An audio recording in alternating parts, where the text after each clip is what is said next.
Hey, what is up guys? My name is Austin and welcome back to the channel where today I'm going to be going over the Kindle Fire HD8. As you can see here, you can see my beautiful face and yeah. So, the Kindle Fire HD8 has obviously an 8-inch screen and pixels are, let's just say, noticeable. Noticeable to a pretty high extent. As you can see here, I'm pretty zoomed in onto the Amazon logo and you can definitely see those pixels there. I'm not going to sit here and pretend like it's HD7 5th gen bad. Here's the Amazon logo, which for one is different on this one for some reason, and man, those pixels are just yikes. Right here you can see each individual pixel and it's pretty bad. Maybe eventually I'll go over a comparison of both of these devices because they're pretty bad. So on the front we have I think it's a very odd screen.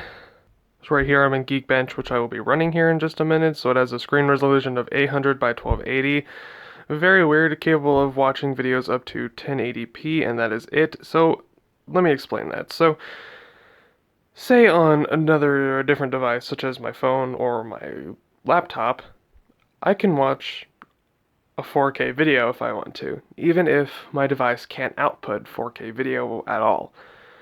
However, with this tablet right here, you can only go up to 1080p no matter what app you're in, whether you're in YouTube or Netflix or Prime Video. You are only able to watch up to videos in 1080p and that is it. However, on my other one it's 720p, so it's even less. You can see it's got a very big whopping 188 pixels per inch and it's just a yikes. So then it runs two OSs. It runs Amazon OS, Fire OS, and Android 9.0, which is interesting because that's not even the latest version of Android, but whatever. It's one version ahead of my own device, my Samsung Galaxy S7 Edge, which is interesting, but hey. Anyways, it's not that bad, okay?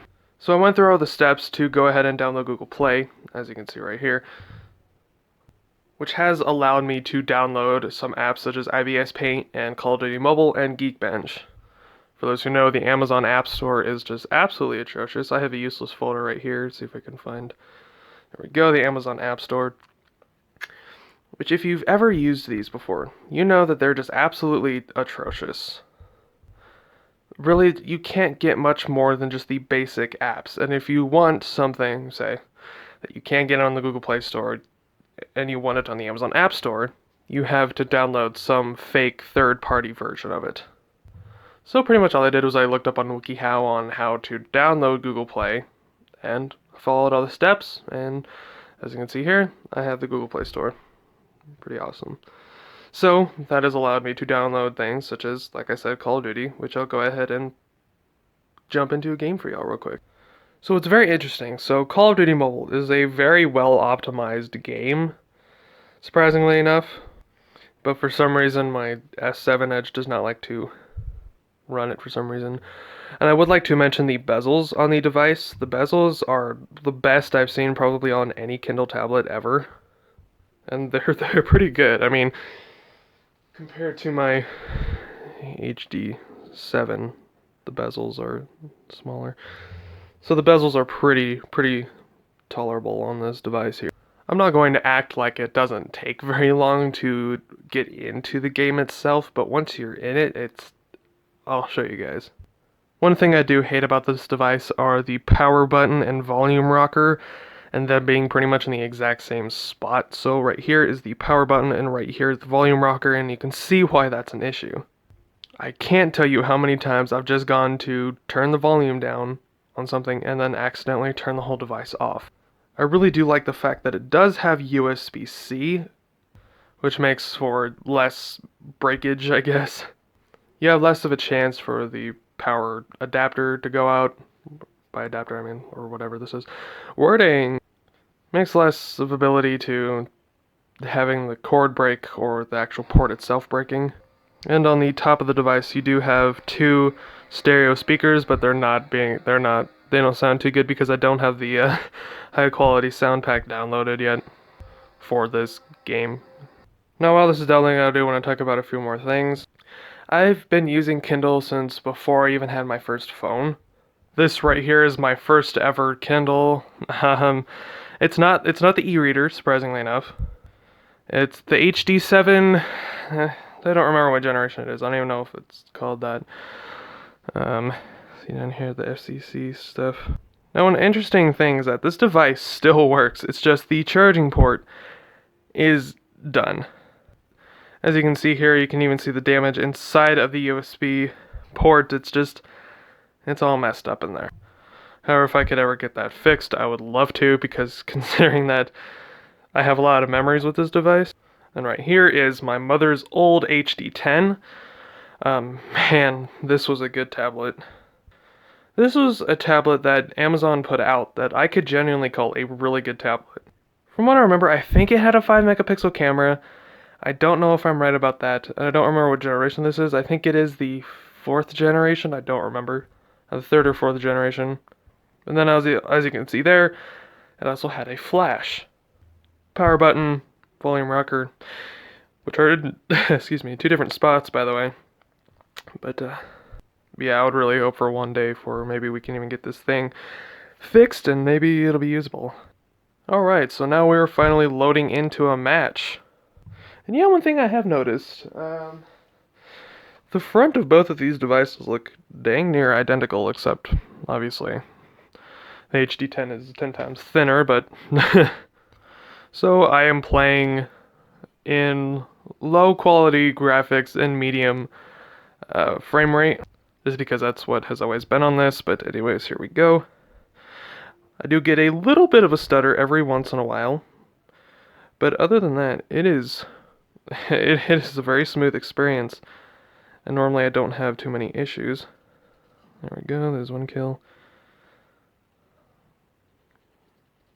There's another kill. Go over here. Alright, yeah, there we go.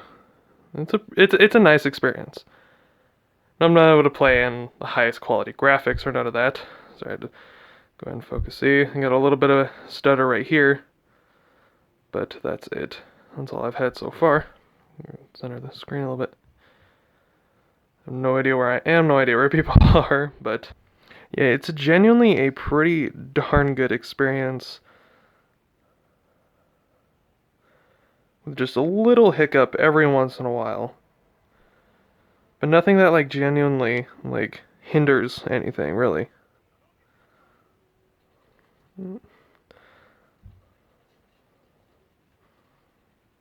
Oh god, my aim is trash. You don't really see it in the camera, but like in real life, the frame rate is really nice. Like I think I'm just about at, let's say 40, 50 frames per second, and it's pretty nice.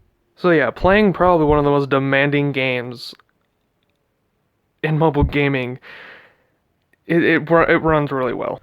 So one of the last things I want to go over is the cameras. So both on the front and the back we have a 2 megapixel sensor, both only able to record up to 720p. But if you're being completely honest, you're not buying a Kindle to, you know, be a photographer with it.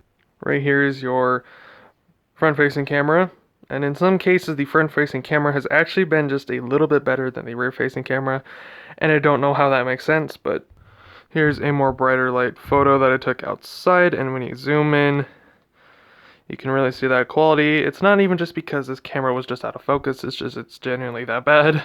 And here's with the front-facing camera in some pretty decent light. I'm inside of a car, so I have some pretty average light, and it's not too bad.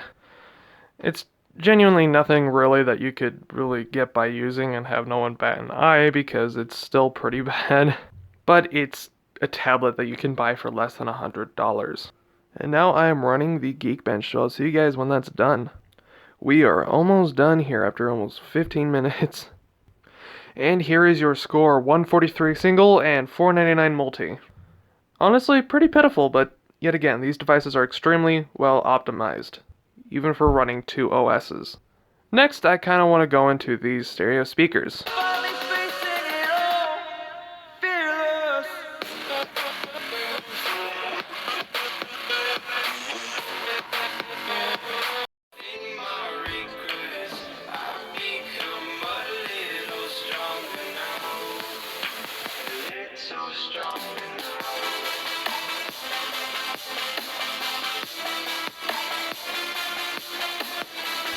So very nice. And very nice punchy bass, very good depth. Honestly, I'm really surprised by these speakers. Maybe it's because I'm used to the single firing back speaker on the HD7 5th generation, but hey, that's just me. So for anybody looking to get a very nice budget tablet, I would say go for this or the HD10. I mean, other than just some slight quality issues, but if you're not going to be doing much than normal media consumption, then you're pretty good. And obviously, that was playing Call of Duty Mobile, and it works pretty well. Obviously, you have to go through all the steps to download the Google Play Store, but once you're past that, which it isn't too difficult, but once you're past that, it's pretty good. Also, I would love to point out the battery life because I can get a full day's charge out of this on heavy use, just no problem. I mean, obviously, when I'm playing games such as Call of Duty Mobile, the battery life drains a little bit faster, but normal everyday use, I can get a full-on day out of this battery.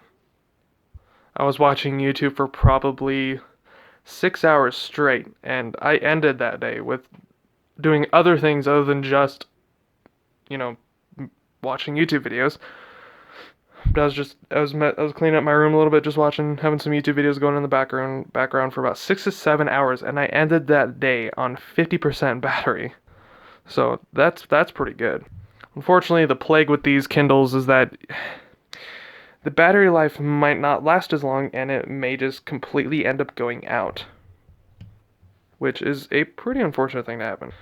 So pretty much happened with almost every single Kindle that we've had. Either the battery degrades super fast, which ends up like you get random power shuts off. It shuts off on its own sometimes, which is what I experience with this a lot of the time. Normally when I get down to like 75%, it'll just randomly shut off.